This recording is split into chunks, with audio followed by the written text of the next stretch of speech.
நற்செய்தி வாசகம். என் பொருட்டும் நற்செய்தியின் பொருட்டும் தம் உயிரை இழப்பவர் அதை காத்துக்கொள்வர். மார்க்கு எழுதிய தூய நற்செய்தியிலிருந்து வாசகம். அதிகாரம் 8 முதல் 9 முதல் 1 முடிய இறைவார்த்தைகள். அக்காலத்தில் இயேசு மக்கள் கூட்டத்தையும் சீடரையும் தம்மிடம் வரவழைத்து, என்னை பின்பற்ற விரும்பும் எவரும் தன்னலம் துறந்து தம் சிலுவையை தூக்கிக் கொண்டு என்னை பின்பற்றட்டும். ஏனெனில் தம் உயிரை காத்துக்கொள்ள விரும்பும் எவரும் அதை இழந்து விடுவார். என் பொருட்டும் நற்செய்தியின் பொருட்டும் தம் உயிரை இழக்கும் எவரும் அதை காத்துக்கொள்வார். ஒருவர் உலகம் முழுவதையும் தமதாக்கிக் கொண்டாலும் தம் வாழ்வையே இழப்பார் எனில் அவருக்கு கிடைக்கும் பயன் என்ன? அவர் தம் வாழ்வுக்கு ஈடாக எதை கொடுப்பார்? பாவத்தில் ஊழலும் இவ்விபசார தலைமுறையினருள் என்னை குறித்தும் என் வார்த்தைகளை குறித்தும் வெட்கப்படுவார் என்றார்.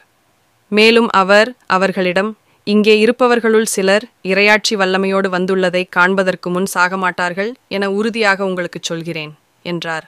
ஆண்டவரின் அருள்வாக்கு.